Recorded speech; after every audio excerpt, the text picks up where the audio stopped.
장입니다.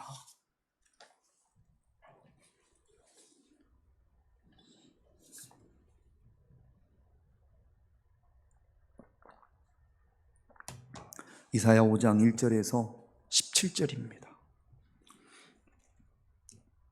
제가 한 절, 여러분들이 한 절, 그렇게 교독합니다. 이사야 5장 1절에서 17절 한 절씩 교독합니다. 나는 내가 사랑하는 자를 위하여 노래하되 내가 사랑하는 자의 포도원을 노래하리라. 내가 사랑하는 자에게 포도원이 있으며 심히 기름진 사내로다.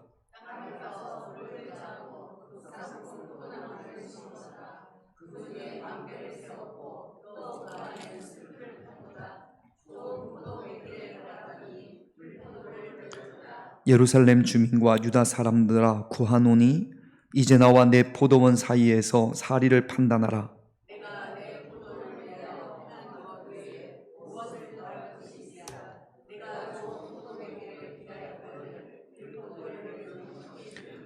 이제 내가 내 포도원에 어떻게 행할지를 너희에게 이르리라. 내가 그 울타리를 걷어 묶임을 당하게 하며 그 담을 헐어 짓밟히게 할 것이요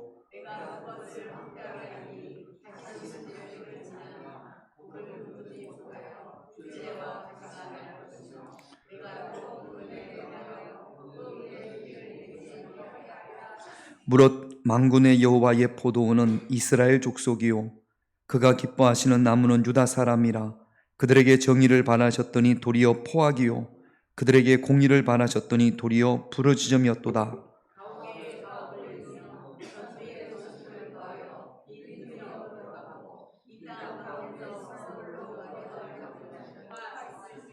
만군의 여호와께서 내 귀에 말씀하시되 정령이 허다한 가옥이 황폐하리니 크고 아름다울지라도 거주할 자가 없을 것이며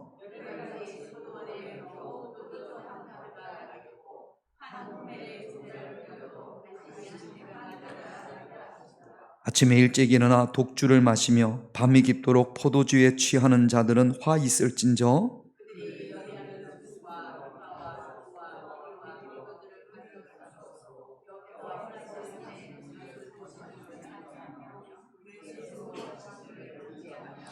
그러므로 내 백성이 무지함으로 말미암아 사로잡힐 것이요 그들의 귀한 자는 굶주릴 것이요 무리는 목마를 것이라.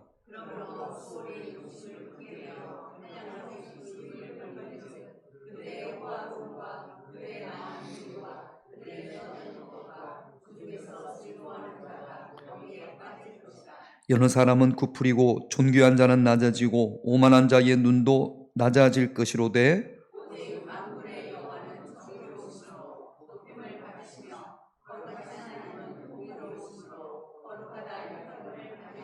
같이 있습니다. 그때의 어린 양들이 자기 초장에 있는 것 같이 풀을 먹을 것이요 유리하는 자들이 부자의 버려진 밭에서 먹으리라.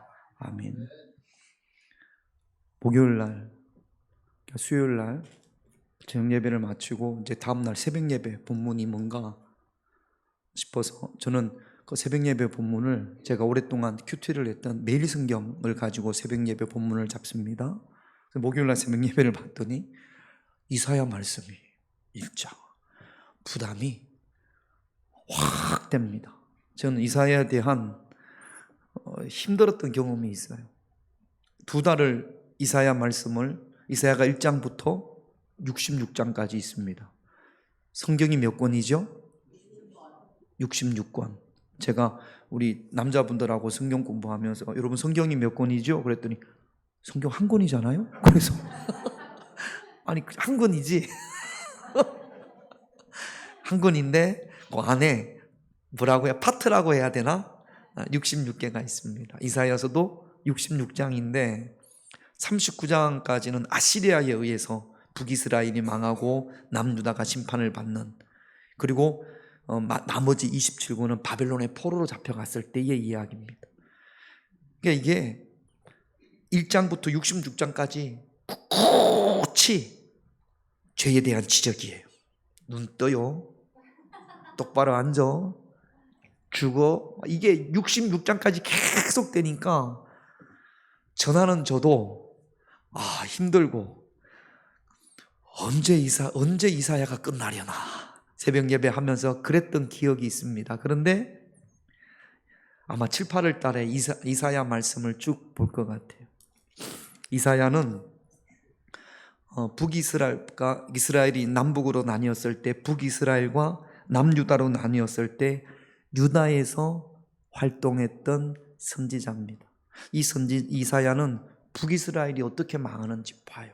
그리고 지금 하나님께서 이사야를 통해서 경고하시는데 거대한 폭풍이 저기 위에서부터, 이 폭풍은요 이스라엘을 망하게 하고 남유다에게 엄청난 고통을 줄 그런 폭풍이 지금 위에서 시작되고 있는데, 그래서 이사야가 준비하라, 우리가 하나님께로 돌아가자, 우리의 죄를 회개하고 돌이키자, 그렇게 이야기하는데 아무도 안 듣습니다.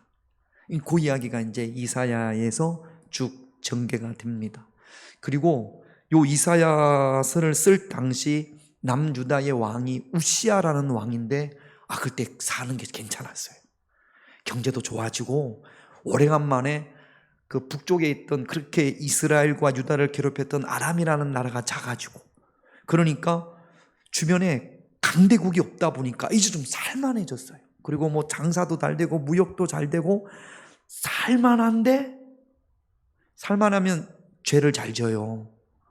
죄를 짓습니다. 살만하면 사람들이 살만하면서 하나님 앞에 범죄하고, 이 범죄에 대해서 이사야가 경계하고 견고하고 또 책망합니다. 그 내용이 이사야서입니다.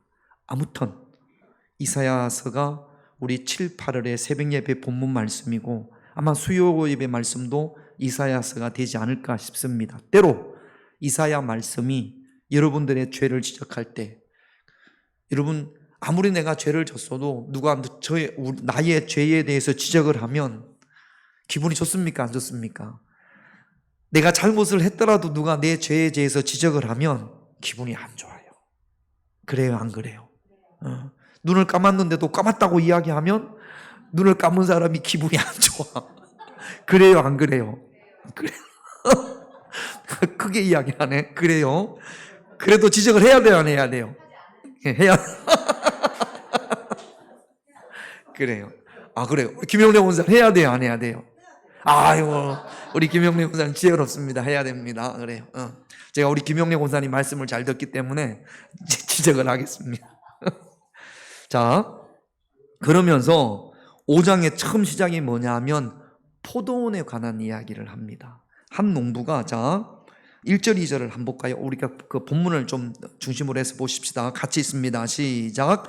나는 내가 사랑하는 자를 위하여 노래되 내가 사랑하는 자의 포도원을 노래하리라. 내가 사랑하는 자에게 포도원이 있으며 심히 기름진 산에로다. 땅을 파서 돌을 제하고 극상품 포도나무를 심었도다. 그 중에 망대를 세웠고 또 그 안에 술터를 들포도를 맺었도다. 내가 사랑하는 자를, 이스라엘 백성이겠죠. 하나님이 하시는 말씀이니까 남유다 백성들이고 저와 여러분들을 말하는 겁니다. 자, 지난주에 말씀을 드렸죠. 하나님이 나를 사랑하는 증거가 뭐라고요? 뭐라고 그랬죠? 하나님이 나를 사랑하셔. 제가 전부 다 막 나한테 물으면 안 돼. 한경의 권사님, 하나님이 우리 권사님을 사랑하십니까? 어떻게 알아요? 까먹었어요? 그렇지.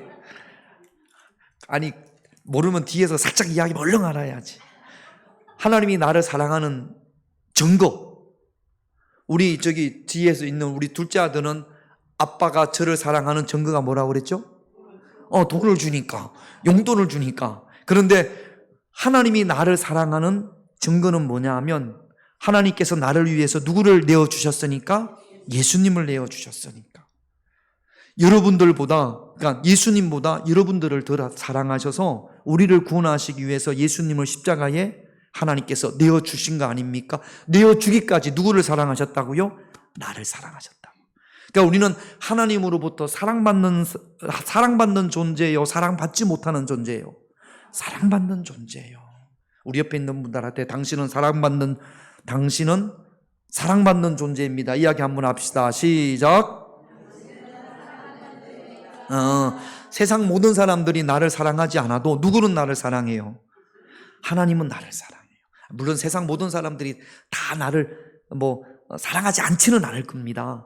그래도 혹시 세상 모든 사람들이 나를 미워한다고 할지라도 누구는 나를 사랑해요? 하나님은 나를 사랑해요. 증거가 뭐냐 하면 예수님입니다. 할렐루야.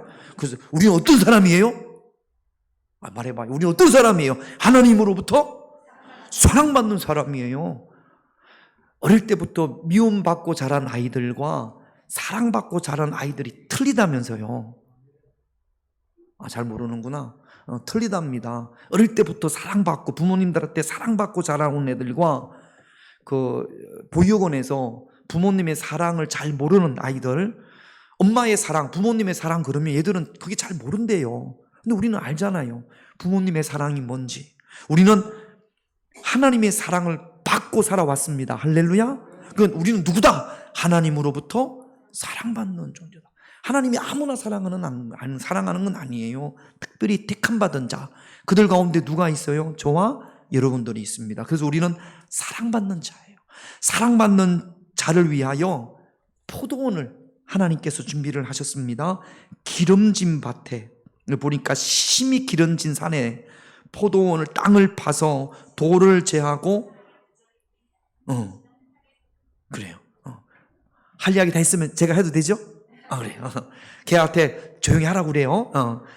그 나무에, 그 산에다가 제일 좋은 극상품 포도나무를 심었습니다. 그리고 망대를 세웠어요. 그리고 열매가 나면 포도주를 만들기 위해서 술털도 다 파놨어요. 다 했어요. 이렇게 한 이유는 뭐예요? 뭘 원해서? 어떤 열매? 좋은 포도 열매를 얻기 위해서 기름진 산에다가 그 다음에 땅을 파고 돌을 제하고 제일 좋은 극상품 포도나무를 심었단 말이죠. 그러면 극상품 포도 열매가 맺혀야 됩니까? 안 맺혀야 됩니까? 그걸 기대하고 기다렸단 말이죠. 우리 거기 화단에 제일 밑에 사과가 요만한 게 달렸어요.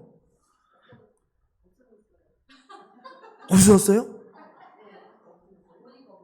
야, 그거를 기가 막히게 봤네. 항상 보는구만. 제가 톡 건드렸더니 똑 떨어지대. 아니, 더 이상 안 클 것 같아가 바람 불면 떨어질 것 같아. 나만 본 게 아니구만. 그거 딴 지 얼마 안 돼. 오늘 제가 4시, 5시에 정도 따가지고 저 3분의 2 먹고 우리 집사람도 혼자 먹으면 저만 범인 될 것 같아가지고 우리 집사람 3분의 1 줬어요. 공동 범죄입니다. 맛있더라고. 제가 그 극상품 사과나무를 얻기 위해서 얼마나 커피가루를 많이 뿌렸나 몰라요. 우리 고윤남 원사님이 갖다 준 그 노란 수박 이름이 뭐예요? 망고수박. 그것도 맛있더라고. 그러니까 극상품 포도나무를 심은 이유는 극상품 포도 열매를 얻기를 기대하는 겁니다. 그러니까 하나님께서 저와 여러분들을 향한 기대가 있고 하나님께서 이스라엘 백성들을 향한 기대가 있단 말이죠. 그런데 4절을 볼게요. 같이 있습니다.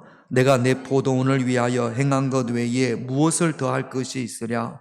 내가 좋은 포도 맺기를 기다렸거늘 들포도를 맺으며 극상품 포도나무를 기대했는데 들포도를 맺었단 말이죠.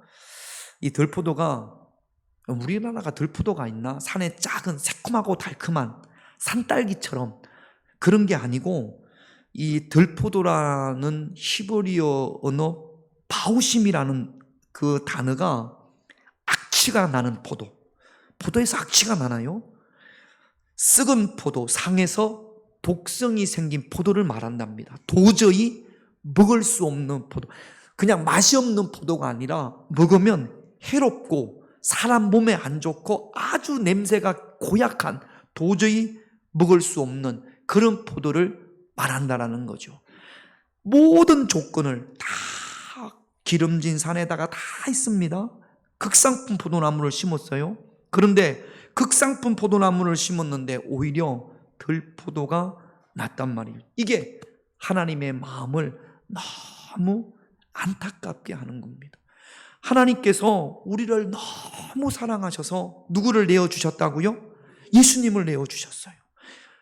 하나님이 할 수 있는 최선이에요. 예수님을 내어주셨어요. 그러면서 우리한테 기대하는 게 있단 말이죠.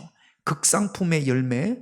그런데 우리가 그런 하나님의 사랑을 받는 우리가 하나님의 기대와는 전혀 다른 들포도를 맺어서는 안 되는 거거든요. 이 비슷한 이야기가 예레미야에도 있습니다. 예레미야서 2장 21절을 보면 없나? 예레미야서 2장 21절. 없다네. 이렇게 되어 있습니다. 내가 너를 순전한 참 종자 곧 귀한 포도나무를 심었거늘, 예레미야의 귀한 포도나무를 심었거늘 내게 대하여 이방 포도나무의 악한 가지가 되면 어찌 됨이냐. 좋은 포도나무를 심었는데 악한 가지가 나왔단 말이죠. 여기에 대해서 하나님께서는 예레미야를 통해서 안타깝게 생각을 하시는 겁니다. 그래서 하나님께서 어떻게 하시느냐, 5절을 볼게요. 5절 같이 있습니다.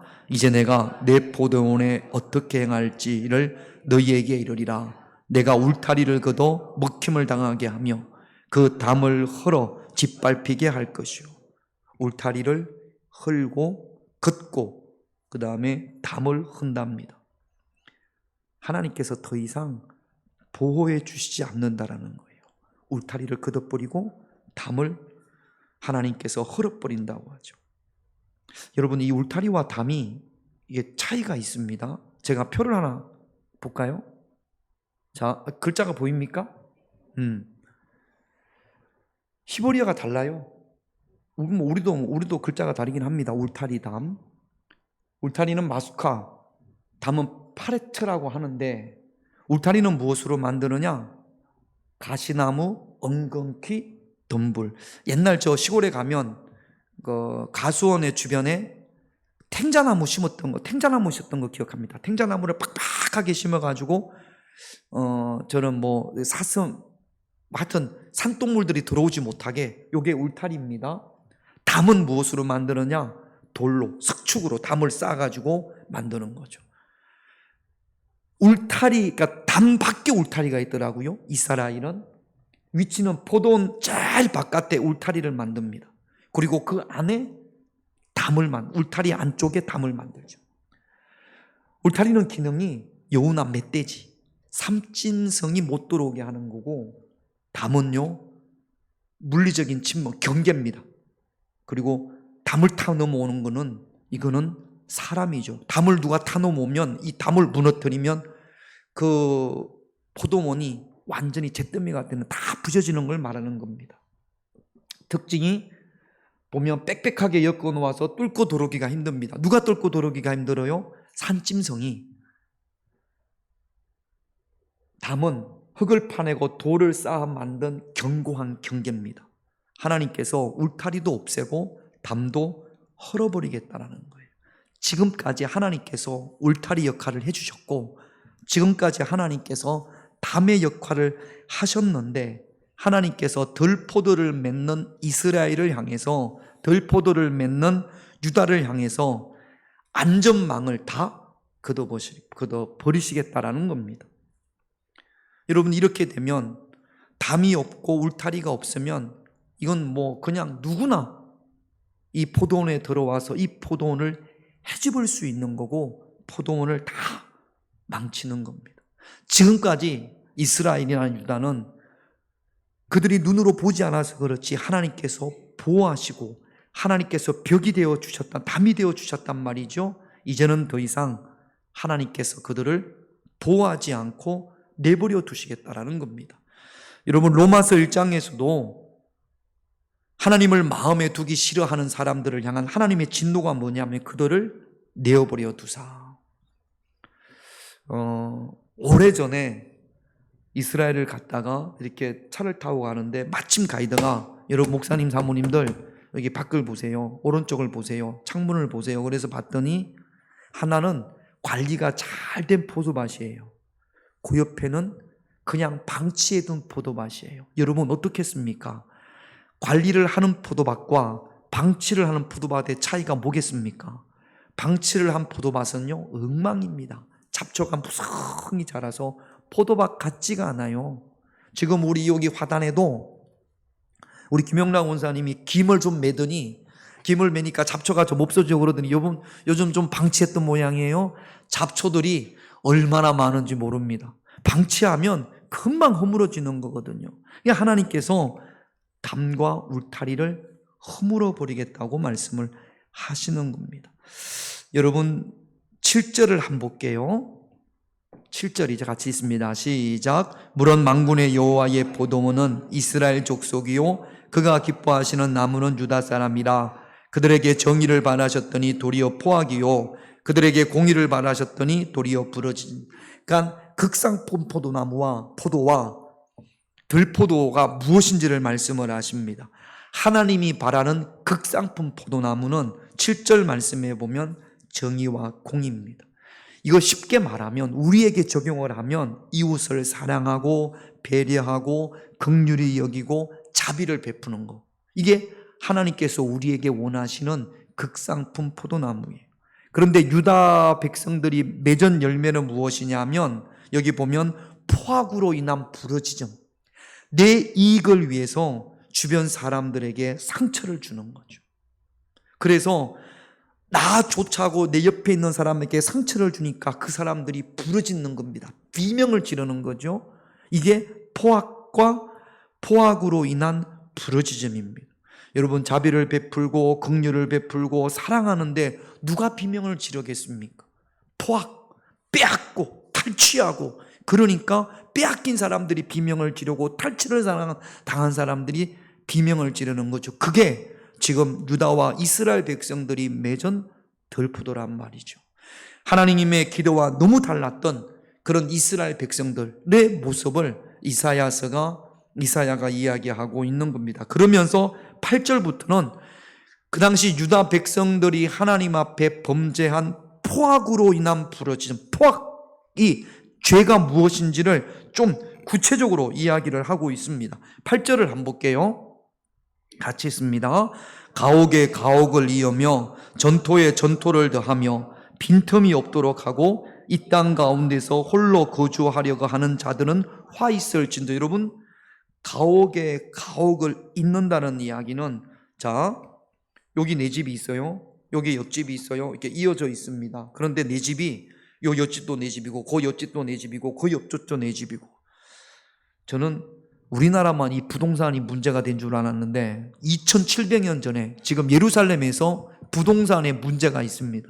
한 사람이 집을 연이어 삽니다. 지금은 뭐 월세도 있고 전세도 있고 그렇지만 그때는 그런 게 없었어요. 자, 우리 이영규 장로님 집, 유한호 장로님 집, 그 다음에 김용래 권사님 집, 그 뒤에 고윤남 권사님 집, 제 집에 다 붙어 있습니다. 근데 우리 이영규 장로님 집을 제가 탁 뺏었어요. 내 걸로 만들었어. 장로님 어디 가셔야 돼? 집이 없으면 어떻게 해야 됩니까? 쫓겨나는 거죠. 성 밖으로 나가요. 유한호 장로님 집 내가 탁 뭐 주고 사든지 어떤지 빼앗든지 빚을 졌든지. 그래서 장로님 집이 없으면 어떻게 해야 돼요? 나가야 돼. 그 다음에 우리 김용래 권사님 거 내 거. 그 다음에 고윤남 권사님 거 내 거. 그러면 우리 장로님 권사님이 가면서 고맙습니다, 감사합니다, 건강하세요 그러고 나갈까요? 나는 어쩌라고 그러고 나갈겠습니까? 나는 어쩌라고 그러고 나가겠죠. 이게 지금 이스라엘 예루살렘 성의 모습입니다. 그리고 전토에 전토를 더한다고 땅에다가 자꾸 땅을 넓혀갑니다. 그래서 빈틈이 없습니다. 빈틈에 누가 사냐면 가난한 사람들이 살았거든요. 근데 더 이상 가난한 사람들이 살 만한 빈틈이 없는 거죠. 마치 예루살렘에 내 혼자 사는 것 같아. 여기도 내 집, 여기도 내 집, 여기도 내 집, 여기도 내 집, 여기도 내 집, 그리고 이 땅도 내 땅, 저 땅도 내 땅, 요 땅도 내 땅. 마치 1000명이 살아갈 수 있는 예루살렘 성에 부자들 몇 명만 살아가는 것처럼 다 자기 땅을 넓히는 겁니다. 여기에 화 있을진저. 그 사람들에 의해서 쫓겨난 사람들, 그러니까 가난한 사람들 것을 빼앗은, 뭐 싼 값에 샀든지 어땠든지 간에 빼앗은 그들의 포악으로 인하여서 가난한 사람들이 쫓겨나면서 휘파람 불지는 않을 거 아니에요. 비명을 지르는 겁니다. 이게 포악으로 인한 부러지점입니다. 욕심이죠. 탐욕. 이것이 예루살렘에 가득했다라는 겁니다. 9절을 한번 볼게요. 9절 같이 있습니다. 만군의 여호와께서 내 귀에 말씀하시되 정령이 허다한 가옥이 황폐하리니 크고 아름다울지라도 거주할 자가. 여러분, 왜 황폐해집니까? 지금 이사야가 이렇게 예언한 이후에 한 7, 80년 뒤에 바벨론에 의해서 예루살렘이 쑥대밭이 됩니다. 그 좋은 집들이 다 빼앗겨주고 불살라 뿌리고 부자들이 다 잡혀갑니다. 가난한 사람들은 안 잡혀간 사람들이 많은데 1차적으로 제일 잡혀가는 사람들이 많이 배운 사람들, 부자들, 이런 사람들을 바벨론이 다 잡아갑니다. 그리고 10절, 이게 지금 하나님께서 울타리를 헐고 담을 허물었을 때 나타나는 현상입니다. 10절을 같이 볼게요. 열흘가리 포도원에 겨우 포도주 한 바트가 나겠고 한 호멜에 종자를 뿌려도 간신히 한 에바가.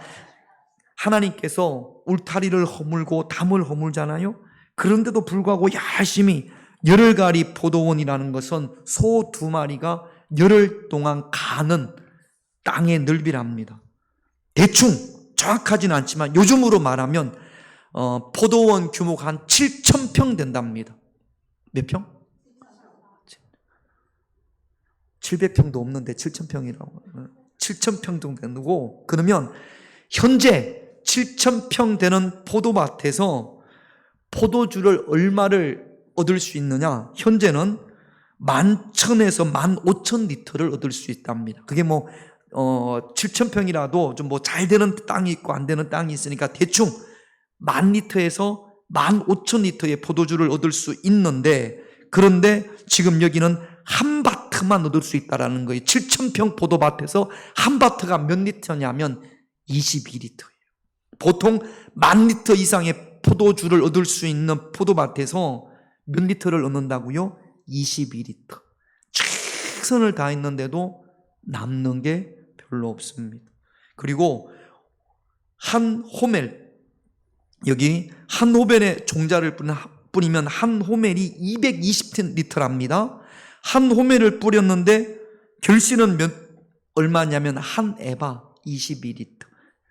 여러분, 10개를 심으면 100개가 나야 되는데 100개를 심었는데 몇 개만 거두는 거예요? 10개만 밖에 못 거두는 거예요. 하나님이 울타리를 허물고 담을 허물었을 때에 나타나는 현상입니다.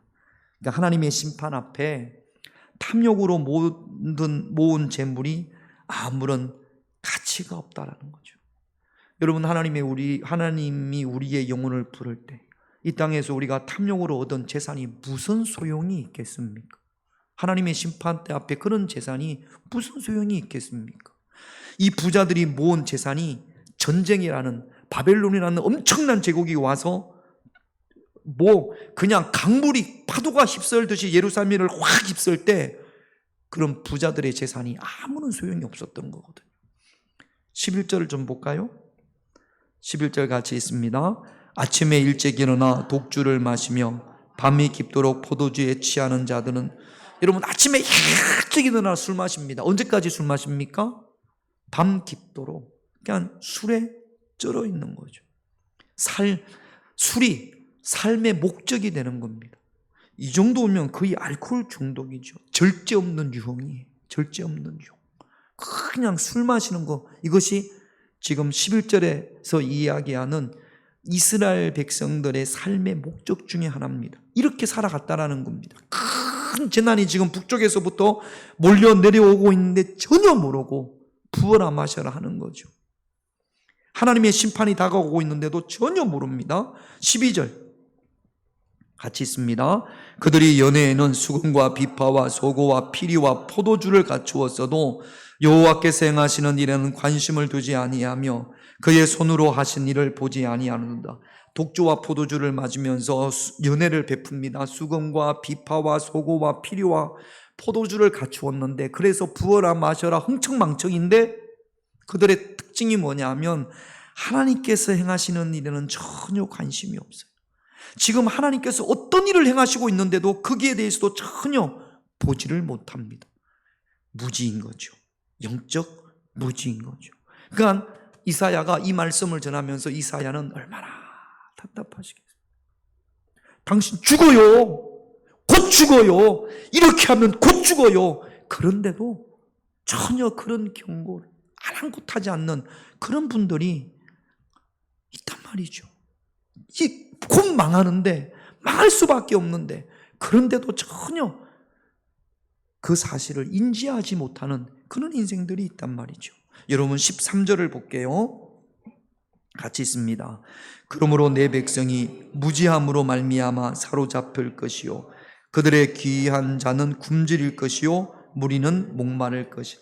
무엇에 무지한 겁니까? 하나님의 뜻에 무지한 겁니다. 지식이 없는 것이 아니고 하나님의 말씀을, 하나님의 뜻을 전혀 분별하지 못하는 거죠. 영적 지각이 없는 거죠. 여러분, 하나님을 모르는 사람 또는 교회에 다님에도 불구하고 이 영적 무지함 때문에 망할 수밖에 없는 삶을 살아가는 분들이 종종 있습니다. 여러분, 우리에게 있어서 가장 불행한 것이 돈이 없거나 건강을 잃는 것보다 더 불행한 것은, 성경은 그렇게 이야기를 합니다. 하나님을 아는 지식이 없는 것, 또는 하나님을 아는 지식을 잃어버린 무지가 가장 불행한 겁니다. 영적인 눈이 어두워져서 당장 내일 멸망이 옴에도 불구하고 잔치를 벌이는 사람들, 심판이 임박했음에도 불구하고 그 심판을 전혀 인지하지 못하는 삶, 그 삶이 얼마나 어리석은 삶이겠습니까? 사로잡힙니다. 바벨론의 포로로 잡혀갑니다. 귀한 자, 가옥과 가옥을, 전토와 전투를 연이어 자기 땅으로 만들었던 사람들이 다 굶주립니다. 그 많은 땅들이 그들을 배부르게 하지 못하는 거죠. 심판의 때에.